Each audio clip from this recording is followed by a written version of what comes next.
Welcome to the first in our series of 5 video resources.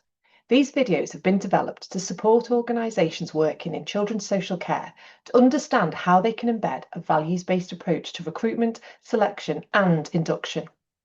To accompany these videos, we have developed a values-based recruitment toolkit which contains lots of useful information and ideas, and it signposts you to other tools and resources to get you started on your value-based recruitment journey. My name is Kerry Cleary, and I've been working in partnership with Social Care Wales, using my 25 years of experience supporting organisations in children's adult social care, the NHS, charities, local authorities and the education sector to develop and embed a values-based approach to recruitment, culture development, leadership and management. I will be taking you through each of the videos and sharing ideas, guidance and tools that will hopefully you'll find useful in whatever setting you work in. Social Care Wales's aim is to provide Wales with a high quality and skilled workforce, which is large enough to meet the demands placed on it. Value-based recruitment is one approach which can help achieve this. We've heard from the sector that value-based recruitment approaches help attract more diverse ranges of candidates who are then more resilient and able to adapt to the young people's needs and chosen models of care.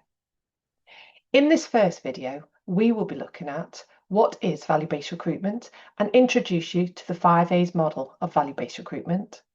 We'll talk about the origins, the benefit and the impact of value-based recruitment and give you some ideas about how to get started. In video 2, we will take you through how you can articulate what your values and behaviours are and think about what you need to look for when recruiting the right people for your setting. In video 3, we will look at how to attract candidates who share your values and how to understand their values throughout the application process. And in video 4, I will be joined by Louise Quatermass from Newport City Council. Louise will share her ideas about how to embed values into your assessment and interview process, and we'll hear about the positive impact it's already having in her organisation.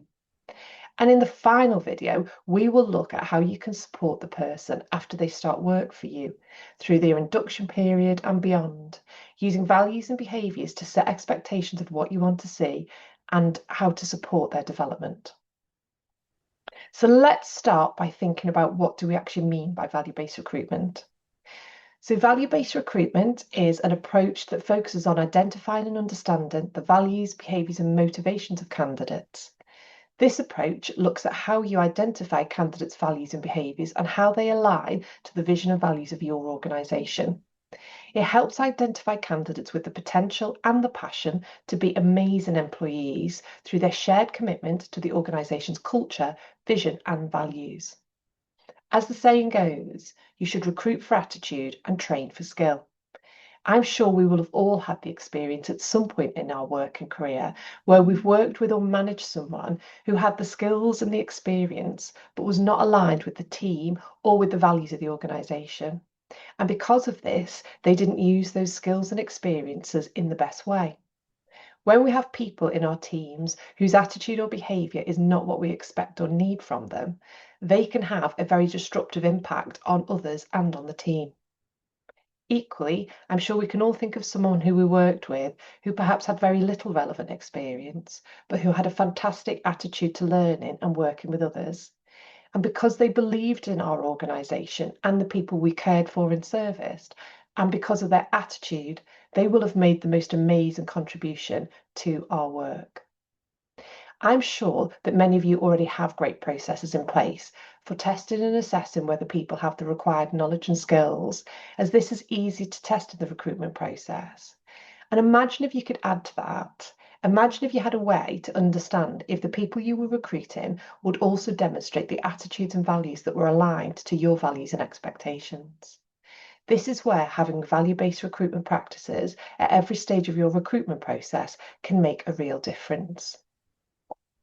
Before I share more about where this approach to value-based recruitment came from and what the evidence is for the positive impact it can make in your organisation, I'm going to introduce you to the 5 A's model.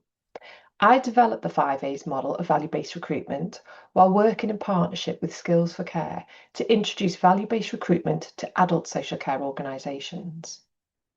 The 5 A's stand for articulate, attract, apply, assess, and assimilate. Each A is for a different stage of the recruitment process that build on each other, and I'll explain each of the stages now. So let's start with articulate. Articulate is about knowing what your workplace values and culture are and sharing these with new and existing staff. Without taking the time to properly define your values and behaviours and the ones you want to see, you will not make the right recruitment decisions. You need to know what you want before you find a process to find it. Then let's talk about attract. Attract is about how you advertise your roles to diverse ranges of candidates who share your workplace values and vision. Embedding values into your adverts and other candidate attraction processes tell possible recruits who you are and what matters to you.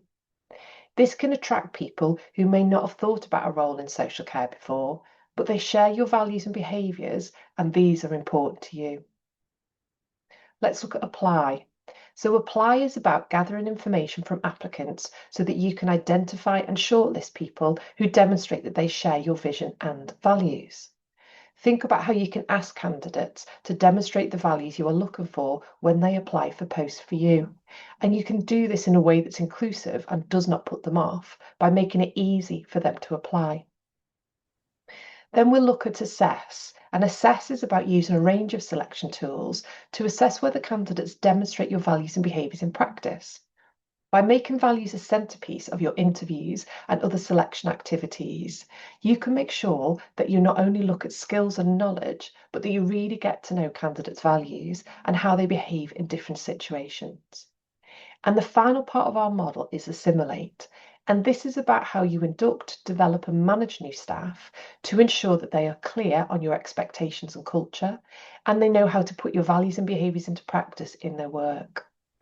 Organisations often invest a lot of time in their recruitment processes to ensure they get the right people, but recruitment is an art, not a science. So it's vital to ensure that once people start working for you, you reinforce, recognise, challenge and develop them so that they will put your values and expectations into practice every day.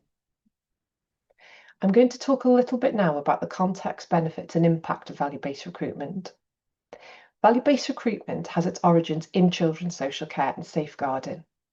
My journey with value-based recruitment began in 2002 when I joined the NSPCC to develop a new approach to recruiting for values. This came on the back of a number of high-profile national inquiries into abuse in children's homes and other social care settings where children were abused by professionals. In 1992, the Warner Report into the Abuse of Children in Leicestershire by Frank Beck was a landmark UK review.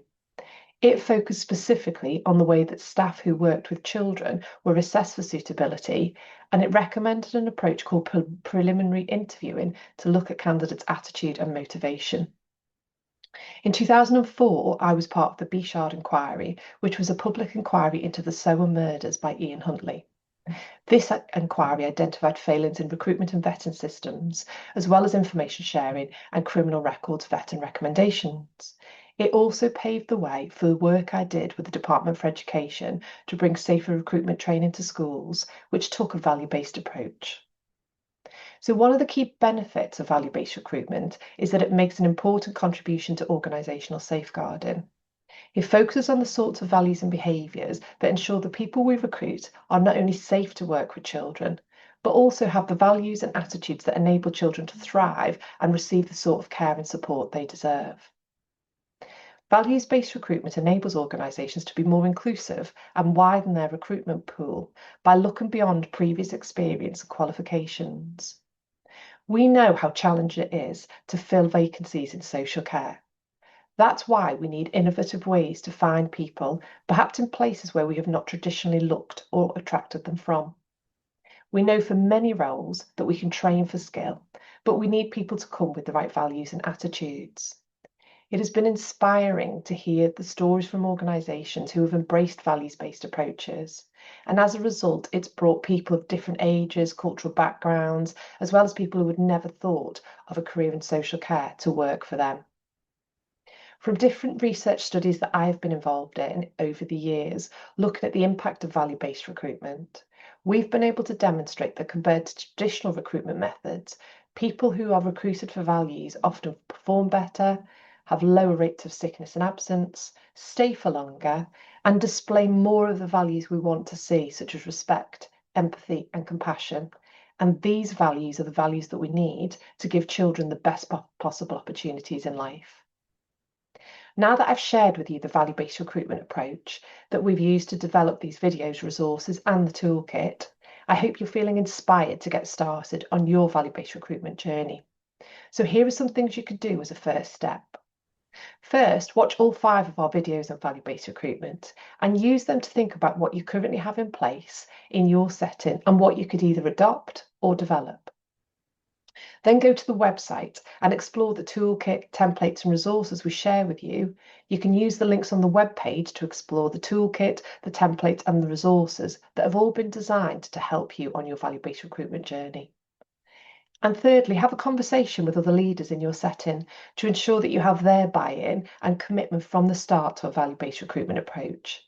This is the best way to ensure that you can develop a more value-based approach to everything you do in your organisation. Thank you for taking the time to listen today and to think about how you can use this work to make a difference to children.